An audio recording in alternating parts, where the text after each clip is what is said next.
بسم الله والحمد لله والصلاة والسلام على رسول الله أما بعد وعن جابر رضي الله عنه قال قال رسول الله صلى الله عليه وسلم أما بعد فإن خير الحديث كتاب الله وخير الهدي هدي محمد صلى الله عليه وسلم وشر الأمور محدثاتها وكل بدعة ضلالة رواه Muslimun.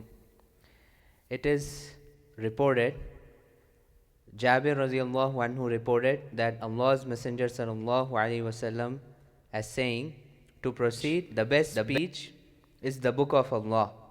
The best guidance is that given by Muhammad sallallahu alaihi wasallam. And the worst things are those which are novelties. Every innovation is error. This is the report of Muslim. In another narration, it's وَشَرَّ الْأُمُورِ مُحْدَثَاتُهَا وَكُلَّ مُحْدَثَةٍ بِدْعَةٍ وَكُلَّ بِدْعَةٍ ضَلَالَةٍ. This is the hadith reported by Muslim, and we looked into the meaning of the hadith, which is that the best speech is the book of Allah, the best guidance is that given by Muhammad sallallahu alaihi wasallam. The worst things are those which are innovations or novelties, and every innovation is error. This is called khutbatul haja, and the Prophet sallallahu alaihi wasallam, he used to start his khutbah with this speech in the beginning. The Prophet sallallahu alaihi wasallam, whenever he used to give a khutbah, he used to start with this as the introductory speech. And the lesson that we learn from this is that the best speech is the book of Allah, i.e. the Qur'an, and the best guidance is the guidance of the way of Prophet Muhammad sallallahu alaihi wasallam. And the worst of matters are that are newly introduced into the deen. And every newly introduced matter is an innovation, and every innovation is misguidance, and whatever is misguidance is going to the hellfire. So this gives us the lesson that we learn from this is anything that is a bid'ah or a newly invented matter in the deen is something that we should avoid, and we should only follow the way of the Prophet sallallahu alaihi wasallam. So whenever we do any act of worship, we should do it according to the way shown by the Prophet sallallahu alaihi wasallam. This is the lesson that we learn from this hadith. We were studying about murakkab idafi. Murakkab idafi is that murakkab in which one ism has a relationship with the other ism, right? One ism has a relationship with the other ism. There are two parts of murakkab idafi, mudafun and mudafun ilayhi, right? There are two parts, mudafun and mudafun ilayhi. The main entity is the mudaf. The main entity is the mudaf, and mudafun ilayh is the ism which has a relationship with the mudaf. Generally speaking, the relationship is that of possession. But we saw in the previous session that the relationship can not be of possession as well, right? In the previous example, we looked into, for example, talabul ilmi, right? Talabul ilmi, seeking knowledge. And then we also looked into ba'du tullabi, for example, the word ba'd, the word talab, right? The word akthar. These are all asma which are used in the place of mudaf, right? And the lesson we learned from this is the relationship of mudaf and mudafun ilay does not have to be the relationship of possession every time, right? There can be some words in which there can be some murakkab idafi in which the relationship is not of possession, rather the meaning is something different. Like for example, all students, most of the students, or seeking knowledge, these kinds of examples. Which means that whenever we want to check if a murakkab is murakkab idafi, we look into the Arabic version. We look into the Arabic version, not the meaning, and we do not determine whether whether a murakkab, we do not determine whether a murakkab is murakkab idafi by looking at the meaning or the translation. Rather, we look into the Arabic version, at the Arabic version of the murakkab, right? So if there is a murakkab in which the rules of mudaf, they fit properly over mudaf, and we learned that there are two rules of mudaf. The first rule is that alif and lam do not enter the mudaf, and the second rule is that the i'rab of mudaf is light. And there is only one rule of murakkab idafi. Afwan, there is only one rule for mudafun ilayh, which is that it is always in jar. So whenever these rules fit on any murakkab, it means that it is murakkab idafi, even if the translation does not reflect the relationship of possession, or the translation does not has the word of in it, or the apostrophe in it, right? The hadith that we looked into, khayr al-hadithi, right? Khayr al-hadithi. So over here, khayr al-hadithi, which means that it is in nasb, right? It is in nasb. Since we did not study anything about nasb, let's look at the rafa version, which would be khayrul hadithi, right? Khayrul hadithi. And then khayrul hadi, right? Khayrul hadithi, khayrul hadi, wa sharral umuri. Again, this is in nasb. So the rafa version would be sharrul umuri, right? Wa kulla bid'atin. This is again nasb. So it would, the rafa version would be kullu bid'atin, right? So if you look at all these phrases or murakkabat, if you analyze the rules, you will understand that all these murakkabat are murakkab idafi, right? So the word in khayrul hadithi, the word khayr is used in the place of mudaf, and hadithi, al-hadithi is the word that is used in the place of mudafun ilay. So khayrul hadithi. What is the meaning of khayrul hadithi? The best of speech, right? Hadith is generally translated as a narration, but it could also mean speech, right? It could also mean speech. So the best of speech, khayrul hadithi, wa khayrul hadi, meaning the best guidance, right? The best guidance. And wa sharral umuri, wa sharral umuri, which means the worst of affairs, or the worst of matters. Wa kulla bid'atin. And if you remember the rules that we looked into the previous class, the different categories when kullu can be used, whether the mudafun ilayh is coming as wahid nakira versus wahid ma'rifa, right? You remember the difference? So over here it says wa kulla bid'atin, right? It is nakira. It is nakila in mudafun ilay, right? So when you use the wahid nakira version, it means every innovation. Right? If you remember, in the last class, we discussed something about the comparative or the superlative degree, right? So for example, akbaru can be used as the comparative or superlative form depending on the usage of the word kabirun, Similarly, aktharu can be used for kathirun, right?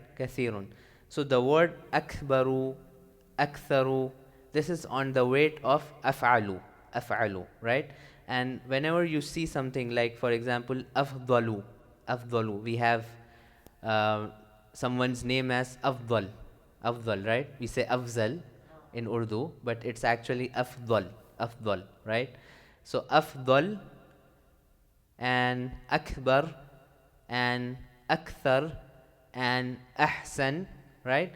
all of these are actually comparative or superlative forms of their their basic ism, right? So for example, kabir or kathir or fadil, right? These are the normal versions. And then when we use the comparative or superlative, you use the word on the weight of af'al, on the form of, in the form of af'al, right? You use in the form of af'al. So now why do I say or comparative or superlative? The reason for that is it depends on the usage. If you are comparing two people, then you call it as comparative degree, right? But if you are using it without any comparison, like Allahu Akbaru, Allahu Akbaru, so it means the superlative degree, which is Allah is the greatest or the biggest of all, right? Allahu Akbaru. So when you use it without any comparison, it's the superlative degree. In English, we have like big, bigger, biggest, right? So when you use without comparison, it is the meaning, it comes in the meaning of biggest, right? With EST. And when you compare, it's ER, right? So that is how you understand. So similarly, arhamu, arhamu. I have a friend whose name is Arham, so it's actually arhamu. It's the comparative or superlative form of the word rahim, rahim, right? Rahim. So rahimun arhamu, kabirun akbaru, kathirun aktharu, right? Fadilun afdalu, right? That way. And as we said, that the comparative and superlative is used in the place of mudaf, in the place of mudaf, right? So the word khairul hadith, the word khair, right, which means, what does the mean khair, what is the meaning of the word khair, generally speaking? Good, right? Good. So when you use it in at the place of mudaf, wa khairul hadithi, it gives the meaning of best, right? It gives the meaning of best. So even though khairu is not on the same weight as af'alu, but still it gives the same meaning. It still gives the same meaning. And an important thing that we mentioned in the beginning is to identify the murakkab idafi in the Arabic version of the statement, right? Not the translation, not the translation.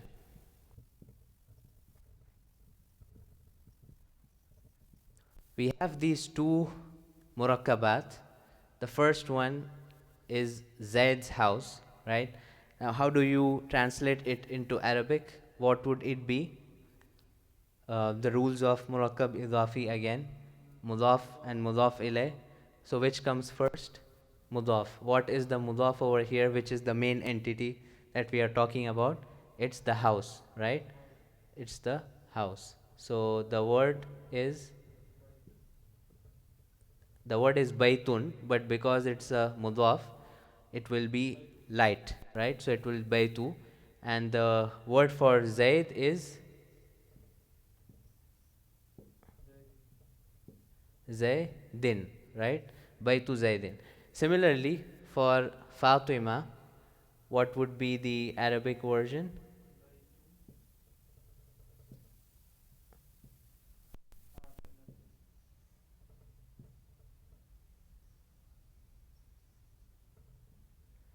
Fatimata. Baytu Fatimata. The reason for that is because it's among those categories of asma that are ghair munsarif. If you remember, in ghair munsarif we had a category of female Arab names, right? So Fatimatu, Fatimata, Fatimata, right? What if we want to use a pronoun in the place of Z? What if we want to use a pronoun in place of Z? If I want to say his house instead of Z's house, if I want to say his house, and similarly if I want to say her house in place of Fatima, right? So this is the concept that we look into tonight, and that is to use pronouns in the place of mudafun ilay, to use pronouns in the place of mudafun ilay. Do you remember the concept of pronouns, or in Arabic they are called dhama'ir, and we looked into one table of dhama'ir in the previous class, right? We looked into one table, and at that time we said that those dhama'ir are in rafa. Those dhama'ir are in rafa.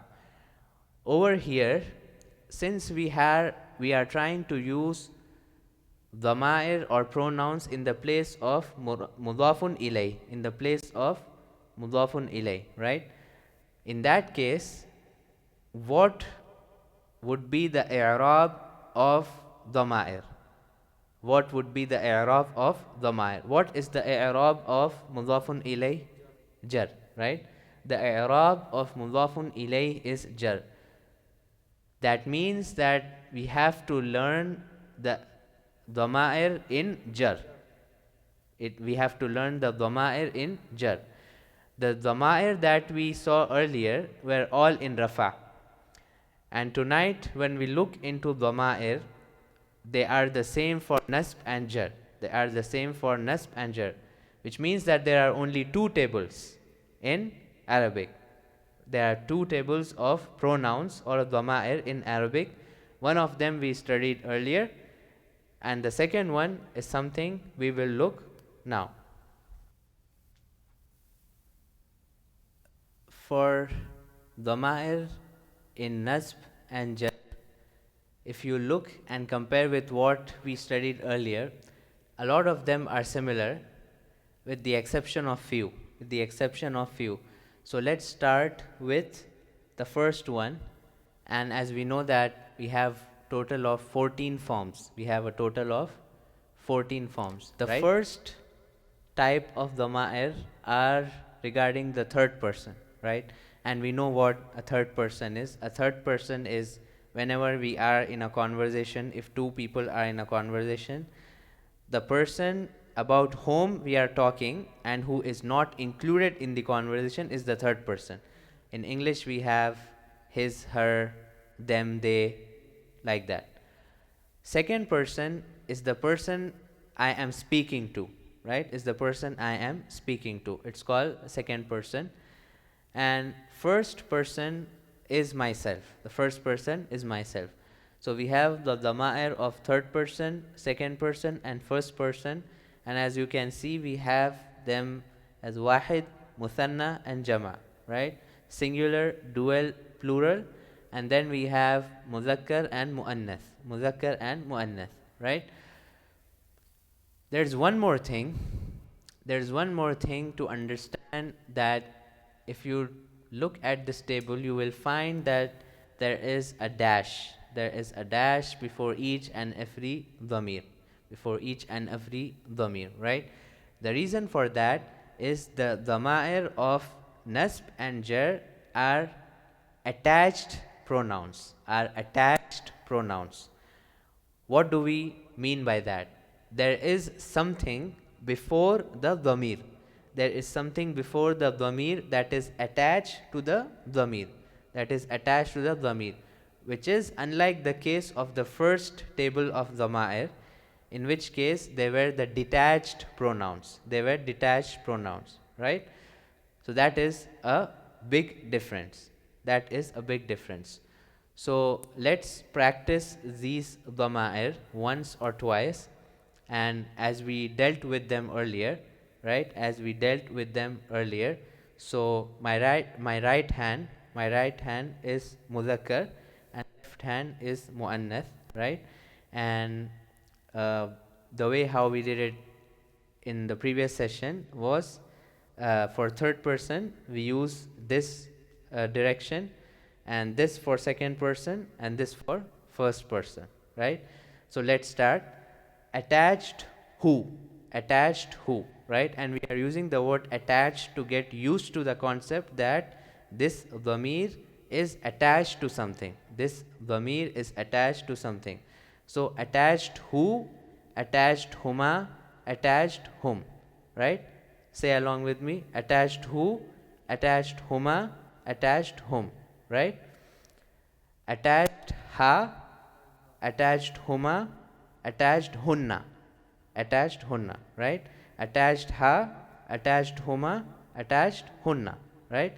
So third person mudhakkar, third person muannath, right? Attached ka, attached kuma, attached kum, attached ka, attached kuma, attached kum, right? Attached ki, attached kuma, attached kunna, attached ki, attached kuma, attached kunna, right? Third person mudhakkar, third person muannath, second person mudhakkar, second person muannath, right? And then attached ya, attached na, attached ya, attached na, right? So for we only have the plural version. We do not have a dual. So we do not have a word for V2, right? V2. It's just either I or we, us, right? I or us. In these examples, now that we know what the different dhama'ir in nasb and jar are, let's try to translate the murakkab his house, his house. So what is the mudhaf over here? What is the mudhaf? House, right? So it would be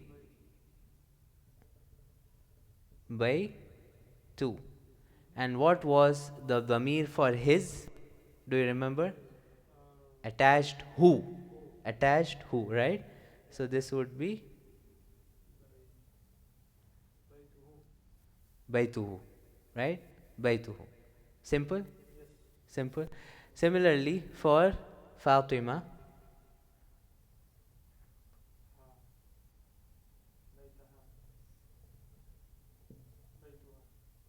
baytuha or baytaha? Baytuha, right? Why baytuha? Because we are doing in rafa. We are doing in rafa, right? If you want to do nasb or jar, it would be baytaha or baytiha, right? But this we are doing in rafa. So baytuhu and baytuha. Let's try to use the word baytu for each and every form. For each and every form. So wherever you see these empty lines, what you have to do is put the word baytu. Put the word baytu. It is as simple as that, right? So baytuhu, baytuhuma, baytuhum, baytuha, baytuhuma, baytuhunna, baytuka, baytukuma, baytukum, baytuki, baytukuma, baytukunna, baytuna, baytuyi. Yeah. So regarding the dhamir ya, the actual thing is that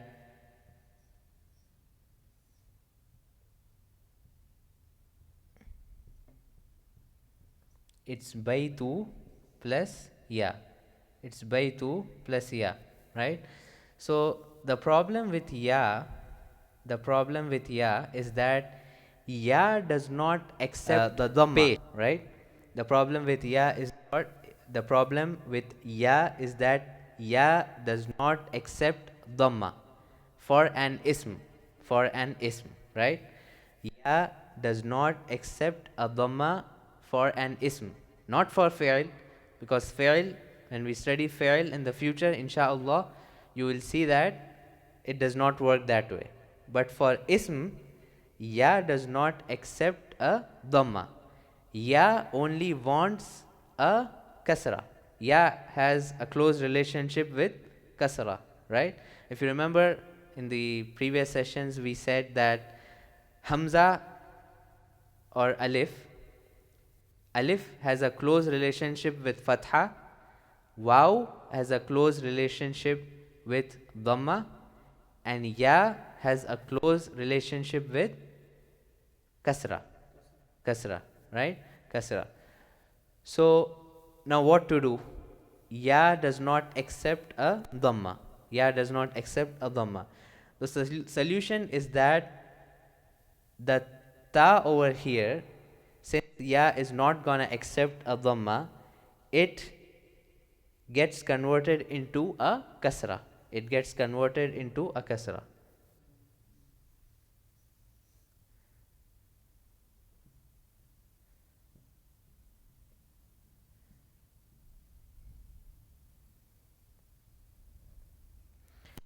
So it becomes baiti. It becomes baiti, right? This is only in the case of an ism. This is only in the case of an ism. So it is baiti and baituna. Baiti and baituna. So we use the word baitu for all the different forms. What is the difference in the meaning? Can you translate all different forms in English? Baituhu means his house. Baituhuma means those two people or their house, but for two, right? And Baituhum means their house, three or more than three. Baituha, her house. Baituhuma, again for two, right? Their house, but for two. And because it is the same word, it could be either mudhakkar or muannath, right? Baituhunna, their house, but females, right? So in English, there's just one word, there. There's no mudhakkar or muannath, right? But in Arabic, it is either mudhakkar or muannath, right? Baituka, your house. Baitukuma, your house, but for two people, right? You two people's house, or however you want to translate that. Baitukum, again, you're all, I mean, this house belongs to you all. But in English, I think you would still say your house, your house, your house, right? But the meaning or Arabic the meaning in Arabic is that the house belongs to one person, two person, and three, right? Three or more. Baituki, your house again, but for a female. Baitukuma, your house for two, male or female, right? It's the same thing. Baitukunna, your, meaning all females, females house. Baiti, my house, right? Baituna, our house, right? Any questions? Well, what does the word nahnu mean? Nahnu means We. Over here, now in English, if you want to understand the difference, try to translate in English, right? So, Baituna means our house. So, attached na gives the meaning of our, right? Like in English, it's his house, right? It's his house. But in detached pronouns or the pronouns in Rafa, the word is huwa. Huwa, hiya, right? Huwa, hiya. So the meaning of huwa is he, and the meaning of hiya is she. The meaning of nahnu is we. and here it's just na. It is our, right? It is our. So even in English, you have these types, right? So in English, it is either his or her, which is his or her means something his or her, which is who attached ha, and our attached na, right? Attached na. Similarly, for the word, for the dhamir ya, my house. So we use the word my, but ana is I, and my is attached ya, right? Nahnu is we, and baituna is our. Na attached na is our. I remember we had anan and nahnu. Right. Ana nahnu. Just to emphasize is the ism, when an ism is used with attached ya, the ism agrees to the demand of attached ya. And what is the demand of attached ya? Its demand is to have a kasra. Its demand is to have a kasra, and the ism, it agrees to that demand.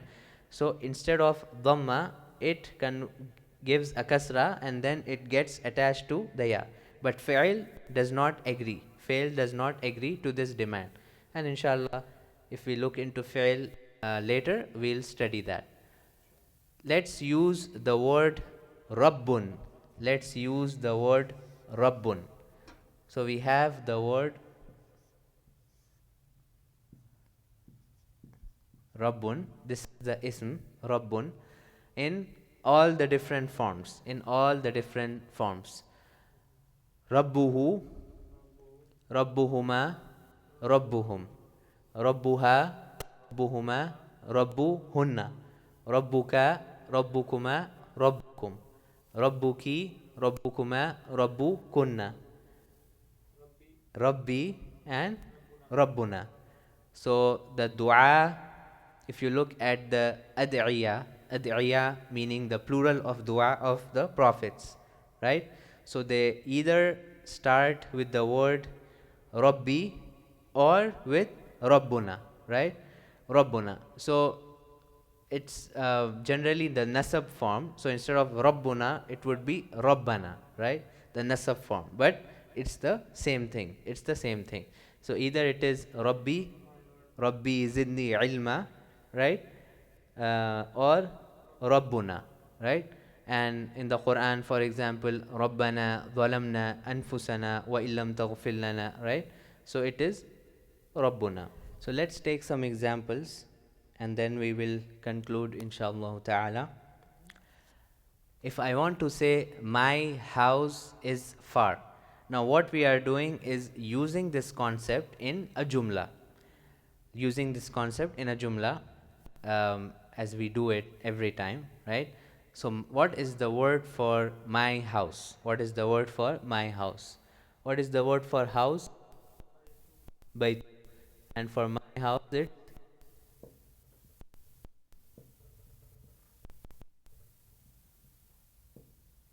baiti.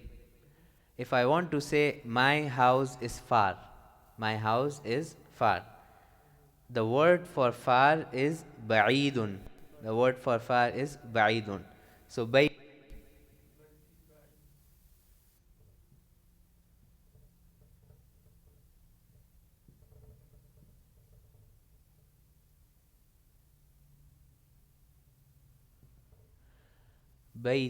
ba'idun. Baiti ba'idun. My house is far. If I want to say my house is near, what? Baiti qaribun. Baiti qaribun. If I want to say my house is beautiful, Baiti jamilun, right? Baiti jamilun. If I want to say my house is big, Baiti kabirun. Baiti kabirun. If I want to say my house is small, Baiti saghirun. Baiti saghirun. Now you remember the tarkib or the analysis of the jumla. Jumla ismiya has two parts, mubtada and khabar, right? And over here, murakkab idafi is used in the place of mubtada, and in the place of khabar there is just wahid ism, right? And murakkab idafi we have a mudafun and a mudafun ilay. What is the mudaf? Mudaf baytun. Baytu is the mudaf, right? And the mudafun ilay is attached ya. Attached ya. So it is a murakkab idafi. And this is mubtada, this is khabar, right? So it's jumla ismiya, right? My house is small, baiti saghirun. His house is small. His house is small. Baituhu Baituhu saghirun. Baituhu saghirun. Her house is beautiful. Baituha jami. Are we talking about the house or are we talking about the individual? What is the main entity? The house. The house is muzakkar or muannath? Muzakkar. So baytuha jamilun. Baytuha jamilun. Right? Because remember every time that the main entity about whom we are talking is the mudaf. is the mudaf, right? And whatever rules that come should be according the mudaf should be according to the mudaf, right? So if we want to say her house is beautiful, baytuha, and then jamil is the khabar, and khabar should be according to the mubtada, right? And in mubtada we have mudaf and mudafun ilayh, and the main entity is the mudaf. The main entity is the mudaf. So the khabar should be according to the mudaf. So baytuha jamilun, not jamilatun, right? If I want to say your house is beautiful for a muzakkar, your house is beautiful. بيتك Baytuka بيتك جميل. jamilun. Baytuka jamilun. If I want to say this to a female, baytu ki jamilun. Baytu ki jamilun. If I want to say our house is big, our house is big. بيتنا Baytuna جميل. أو sorry kabirun. كبير. Kabirun. Baytuna kabirun. If I want to say Allah is my Lord, Allah is my Lord. الله ربي الله.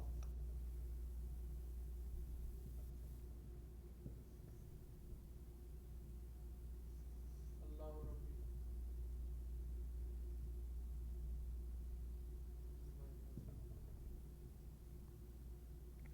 Allahu Rabbi. Allahu Rabbi, right?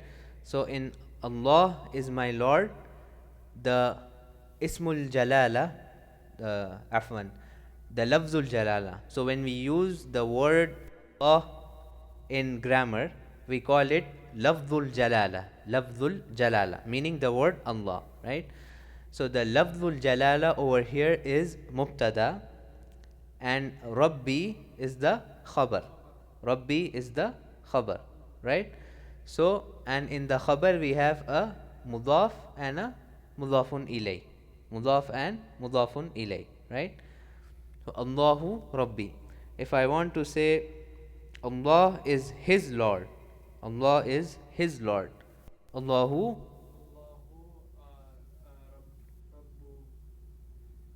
الله رب رب Allahu Rabbuhu. Allahu Rabbuhu, right? Allahu Rabbuhu. If I want to say Allah is their Lord for two people, two people. Allahu Rabbuhuma. Rabbuhuma. If I want to say for all or more than two, Allahu Rabbuhum. Allahu Rabbuhum. So Allahu Rabbuhu, Allahu Rabbuhuma, Allahu Rabbuhum, Allahu Rabbuha, Allahu Rabbuhuma, Allahu Rabbuhunna, right? Allahu Rabbuka, Allahu Rabbukuma, Allahu Rabbukum, Allahu Rabbuki, Allahu Rabbukuma, Allahu Rabbukunna, Allahu Rabbi, Allahu Rabbuna, right? If I want to say my car is new, my car is new. What is the word for car in Arabic?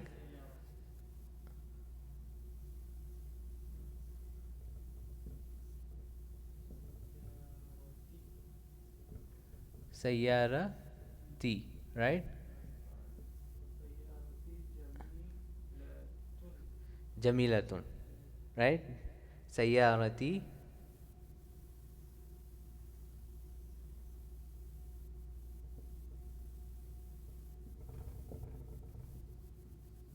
Jamilatun. Sayyarati Jamilatun, right? Why are we using Jamilatun? Because it's the mudaf is سيارة. Right, the mudaf is Sayyaratun, and the khabar follows the mudaf. It follows the mubtada, i.e. the mudaf, because mudaf is the main entity, right? If I want to say my car is black, my car is black. سيارتي أسود. So the word for black for mudhakkar is aswadu, أسود. and for muannath it is sauda'u. Remember sauda'u? We said that since car is feminine, right? So it's sayyarati سيارتي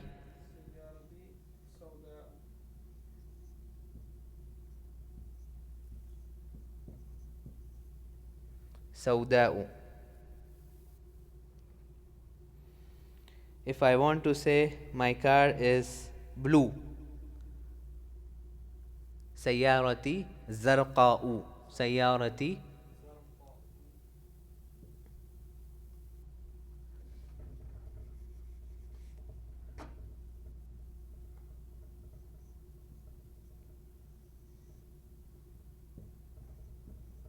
sayyarati zarqa'u. If I want to say my car is green, sayyarati khadra'u. Sayyarati khadra'u, from akhdar. From akhdar. So aswad sawda'u, azraq zarqa'u, akhdar khadra'u, خضراء. abyad bayda'u. بيضاء. Right? Abyad يلو. white, وايت. أو. yellow asfar أصفر. saf asfar safra'u. Right? So there's just one small thing before we conclude, and that is regarding the sign on the word who. The sign on the word who. For example, when we looked into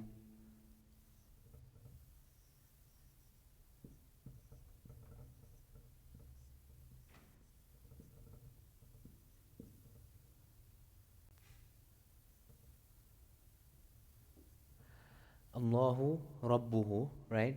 So the word ha over here in the Quran, now this is different in different scripts, but the script that we use, generally speaking, not the Uthmani script, not that one, because it has a different style, but the script that we use, sometimes the ha over here is written like this, and sometimes it comes like this, and sometimes it comes like this, and sometimes it comes like this. So this is the same ha in the case of attached hu, right? Attached hu. So sometimes it comes as a regular dhamma, sometimes an inverted dhamma, and sometimes it comes in the form of a kasra, but a standing kasra, and sometimes a regular kasra, sometimes a regular kasra. So there can be 4 different forms for this dhamma, right? For this dhamma. So the reason for that is something we'll into the next class, inshallah. But I want you to take this as an homework, as an exercise, and then look into it later and see the differences between these forms and try to identify the reason why it is like that. The reason why it is like that. So try to look at the letter before the ha and then see what makes it like that. What makes it like that.